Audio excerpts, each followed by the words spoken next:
everything you dreamed of and worlds more. It's Super Mario 2, only from Nintendo. Now you're playing with power. スーパーマリオブラザーズ2ディスクカードで話題の登場。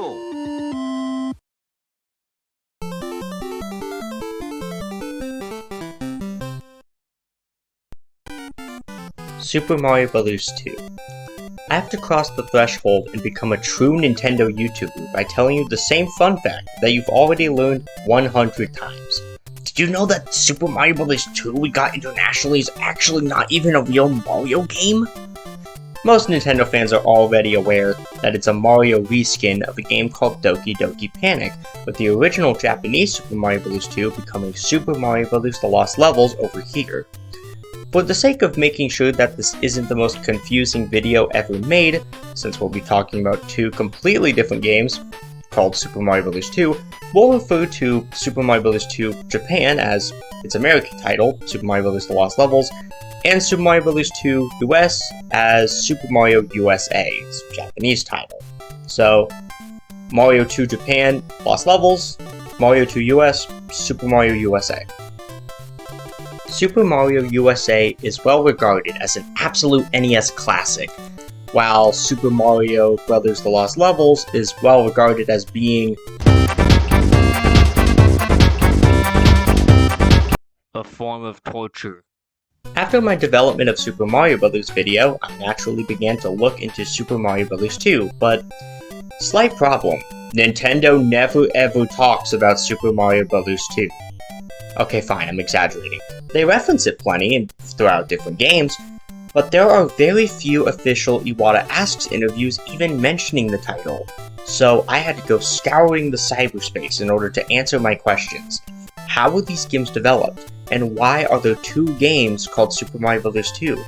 And is Super Mario USA a real Mario game?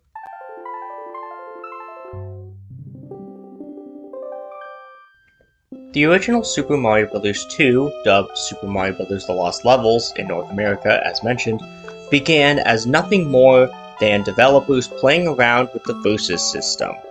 The Versus system was an arcade system line based off the NES hardware that was often used to port NES and Famicom games to arcades. You've probably seen the Versus Super Mario Bros. Arcade cabinet in retro arcades. In fact, 6 levels that would eventually be used in the Lost Levels actually first debuted in Versus Super Mario Bros. Mario's creator, Shigeru Miyamoto, and his staff played around with the Super Mario Bros. Levels and started creating challenging Mario levels. They thought it would be fun if they cranked up the difficulty. Eventually, they decided to turn those difficult levels into a sequel to Super Mario Bros. Miyamoto believes that one factor that went into this decision was the influx of Mario bootleg games throughout Taiwan. Rather than the standard Famicom, the game was to be released exclusively for the Famicom Disk System. Quick explanation of the Famicom Disk System. It was an add-on for the Famicom that used discs, which were very much akin to floppy disks rather than cartridges. These discs gave the games more storage, better sound, and save capabilities. Discs with blank sides could be written to using disc writers found at stores to even add new games to them. However, the system had various issues, having frequent error screens, and unlike cartridges, they had loading times. For these reasons, the Famicom Disk System didn't end up being the runaway success that Nintendo had wanted, even despite having The Legend of Zelda as a launch title.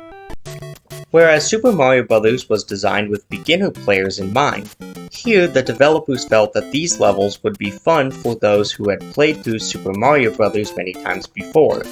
This was reflected on the final game's box, which had a sticker that said, "For Super Players," indicating that it's for players who thoroughly played Super Mario Bros. And were looking for more of a challenge.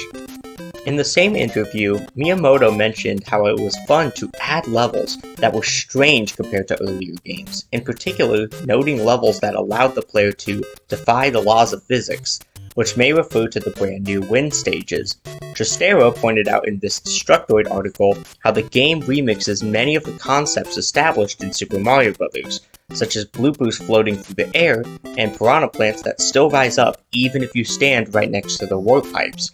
I should also note that they gave Luigi a signature ability that made him play differently from Mario when he was just a palette swap in the first game.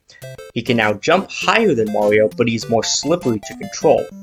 I feel this is notable because it showcases how the game was intended for returning players, not just because of its increased difficulty, but also how it can put a twist on familiar mechanics to surprise them. The Cutting Room Floor, a wiki dedicated to unused content in games, which I highly recommend, mentions certain enemy and object behaviors that went unused in Super Mario Bros., but that were used for the lost levels. For example, those L-shaped pipes that you enter to travel to underground or underwater stages? Well, the top part is actually functional, but since Mario automatically enters the side, you can never use the top. But there is an L-shaped pipe in the lost levels that does let you use the top. An example that I personally find really cool is that bloopers have an unused behavior that makes it so that they can be stomped for 1,000 points in Super Mario Bros., but they can appear in non-water levels in the lost levels. So, that behavior finally got used. This game's music was mainly just reused from Super Mario Bros., with one exception. Super Mario Bros. Has this theme for the ending.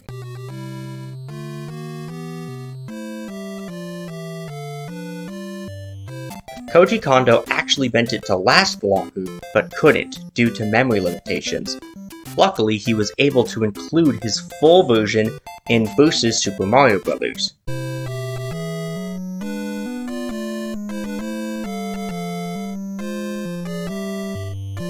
As well as an enhanced version in the Lost Levels that takes advantage of extra instrument samples that were only possible with the Famicom Disk System's hardware.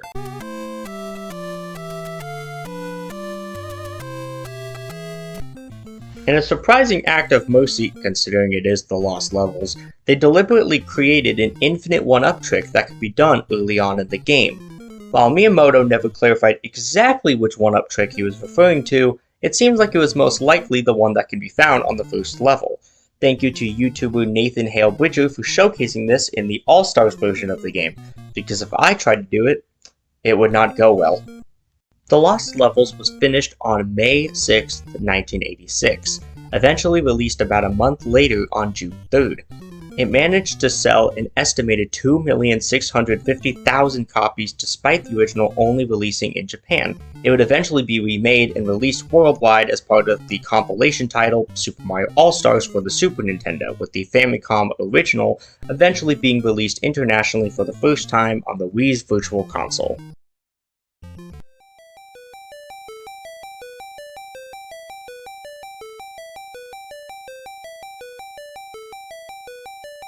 Doki Doki Panic, the game that would later become Super Mario USA, started with a prototype. The article, The Secret History of Super Mario Bros. 2 on Wired.com by Chris Kohler, details how Wired.com interviewed the director of Super Mario USA, Kensuke Tanabe. He told Wired.com that Nintendo SRB created a prototype for an all-new type of game in the style of Mario. Now here I feel I should clarify a misconception that many people have spread. Doki Doki Panic was never confirmed to have started off as a Mario prototype. Tanabe only said that the prototype was in the style of Mario, not a prototype for a potential new entry in the series. Not that I've accidentally been spreading that misinformation for years or anything. Rather than horizontal scrolling like in Super Mario Bros., the developers of this prototype wanted to focus on vertical scrolling.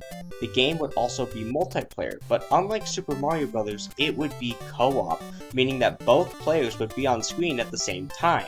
Players would climb upward, grabbing objects and throwing each other to continue climbing up. The scrolling worked by pushing the player down when they had reached about 2/3 upwards from the bottom of the screen. Upon looking at the prototype, Shigeru Miyamoto had a team of game designers try to create a game that utilized the programming tricks in this prototype. However, he and Tanabe weren't too confident in the prototype due to the co-op and stacking of various objects being incredibly difficult to implement with the Famicom's limitations. In addition, the game just wasn't that fun in single player. Miyamoto suggested the game be retooled to be more akin to Mario by adding horizontal platforming in addition to verticality, and thus Yume Kojo Doki Doki Panic was born. Like the Lost Levels, Doki Doki Panic was also being developed for the Famicom Disk System. In issue 200 of Nintendo Power, my beloved I Miss You So Much, during his interview for the then upcoming Legend of Zelda Twilight Princess, the developer Kazuaki Morita briefly mentioned how during Doki Doki Panic's development, the team was learning about how to utilize the disk system's expanded memory in ways that weren't possible with a ROM. The developer Naoki Mori felt that the vegetable yanking mechanic was very satisfying when he tested the game during development. This game also marked the first time Yoichi Kotabe, an artist and animator at Nintendo, ever drew for them on an official project. He was asked to animate the rug, presumably referring to the flying carpet for Doki Doki Panic. He did have to eventually cut down on the amount of frames in the animation for the game, however. Nonetheless, this is a historic moment for Nintendo, as Kotabe went on to become an iconic illustrator for the Mario series. Something that I never knew about until I read the aforementioned Wired article was that Doki Doki Panic was actually a tie-in licensed game. Yume Kojo means Dream Factory or Dream Machine, and Doki Doki represents the fast beating of a heart. According to this reply that GTV Japan kindly wrote to me, more about him in a minute, while the dictionary definition is Dream Factory, Fuji and by extension Nintendo only ever referred to Yume Kojo as Dream Machine. In fact, the villainous Wart steals the Dream Machine according to the game's manual. It even seems like that the machine you use to battle Wart is actually the Dream Machine. But let's go back to the first part of that title. Yume Kojo. What is that?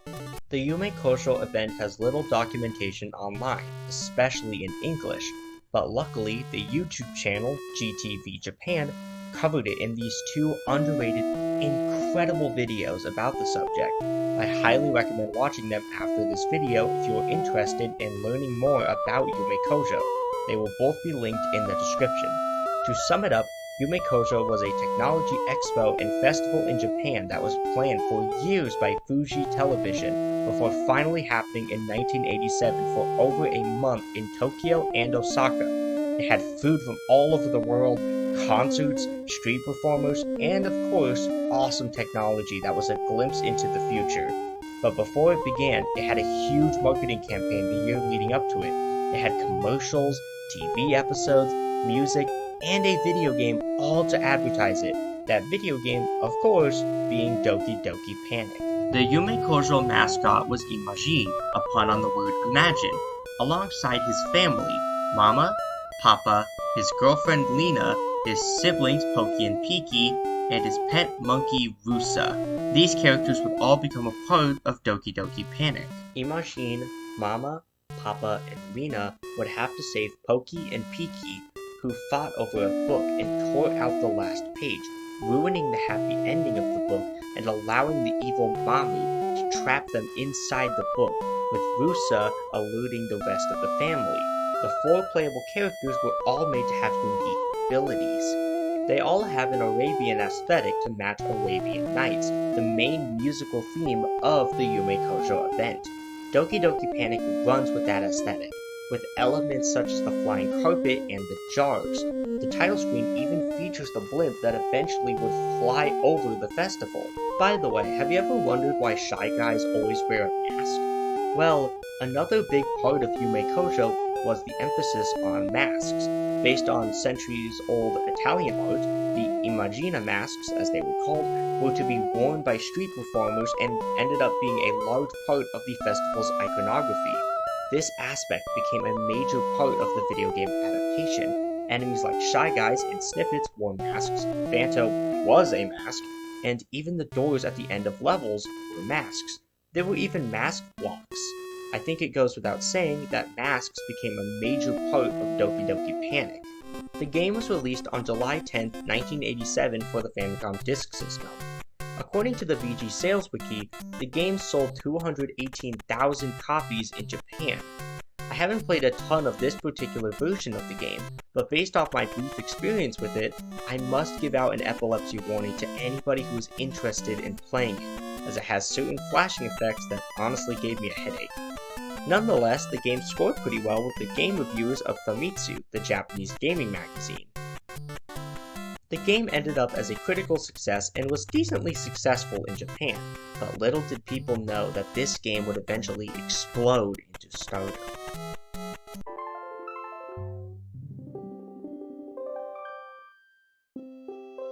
Why was the original sequel, The Lost Levels, initially unreleased in America? Well, it all has to do with the man himself, Howard Phillips. He was considered the game master of Nintendo of America during the NES era and left in 1991. He would test and evaluate games before they were released on the NES. An old Destructoid article mentioned a passage from the book The Ultimate History of Video Games, written by Stephen L. Kent. This passage actually quoted Howard Phillips himself, who described his personal distaste for the Lost Levels, finding it much too frustrating and unfair to the player. However, I know video game books sometimes have the reputation of, well, making up, so I wanted to dig deeper to confirm this. Luckily, he's been fairly outspoken on social media throughout the past few years, giving us an insight into his decision of why he rejected the Lost Levels. The Retro Game Guys hosted a podcast on their website dedicated to interviewing Howard Phillips, talking about his time at Nintendo. In this podcast, he explains that he found the game too punishing and unfair to the player, as well as having levels that weren't too different from those in Super Mario Bros. The design of the game violated the pact between designer and player, which is that you're fair and you don't cheat the player. And the way you can cheat the player is by delivering them hits or kills or deaths or decreases to health that are unpredictable. You know, it was just with the poison mushrooms and with the wind and with the blase levels, the levels didn't look anything radically different from what we'd seen in Super Mario. It was just a lame sequel. He goes on to say that he thinks Miyamoto was being spread a bit thin across all of his projects, thus why the game turned out the way it did. He also mentioned this in an AMA on Reddit, where he says that he felt the game didn't have enough new elements compared to the original Super Mario Bros., as mentioned before. Because of his evaluation, Nintendo of America rejected the Lost Levels entirely. Thus, they were going to need a wholly different Super Mario Bros. 2.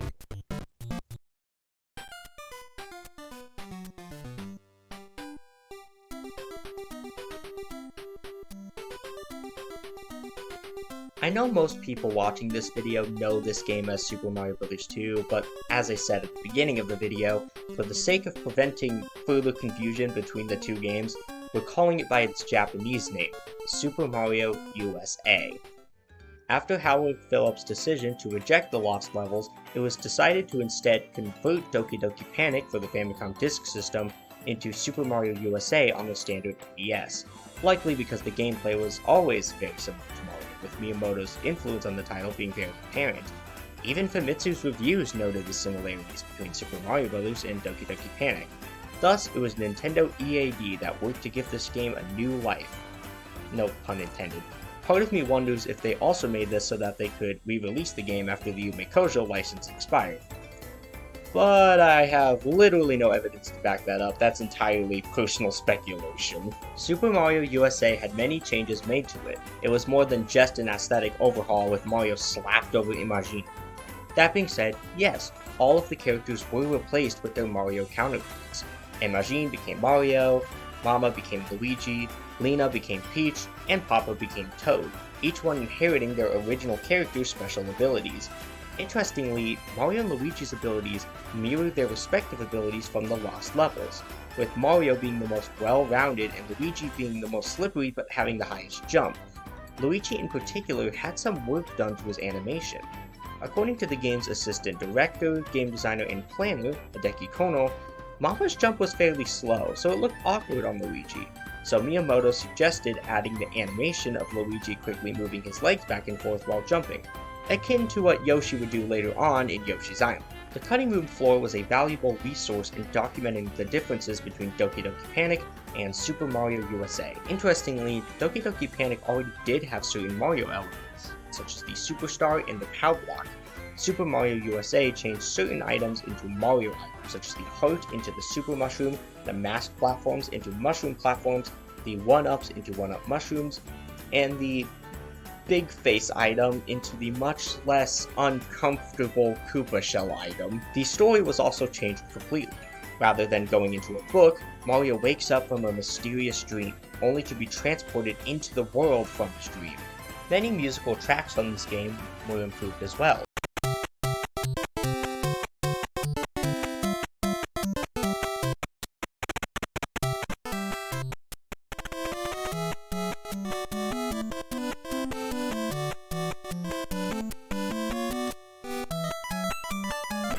Title screen, Superstar, and Subspace themes were completely replaced with arrangements of Mario tracks as well.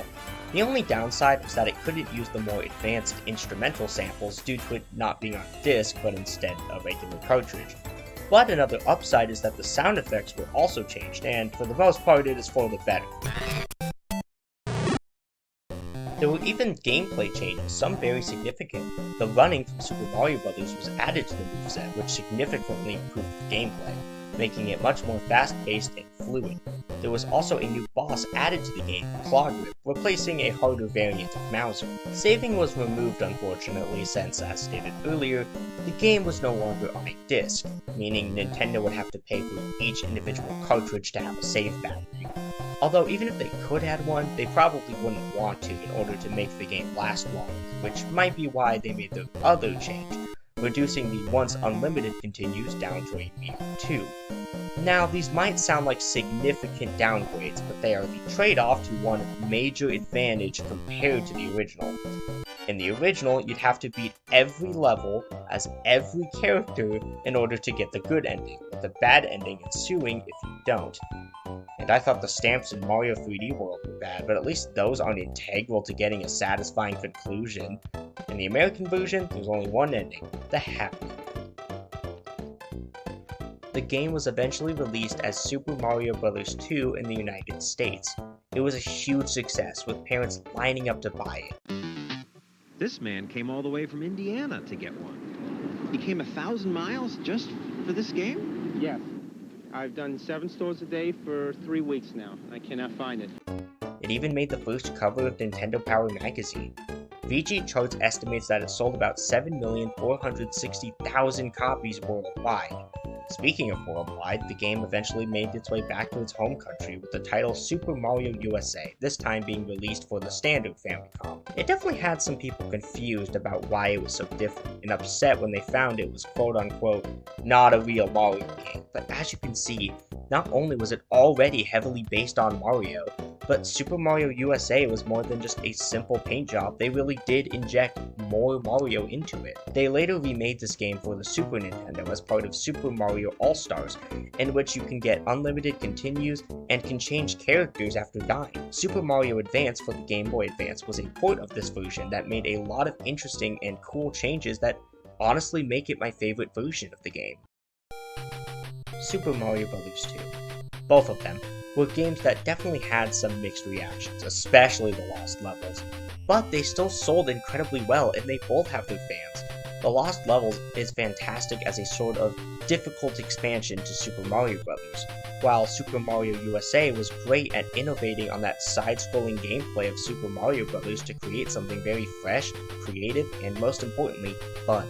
And the story behind the festival Yume Kojo itself is absolutely fascinating in my opinion. I do think Super Mario USA does deserve to be called a real Mario game. As while it didn't start directly as one, Doki Doki Panic built off of Super Mario Bros.' ideas. Plus, Super Mario USA further used Mario's gameplay to make a more polished experience than the original Doki Doki Panic. So that's the story of Super Mario Bros. 2, a tale of 2 games. But I feel like I forgot something, some joke that everybody makes about this game. Oh well, guess I'll end the video. Game of the Year, baby!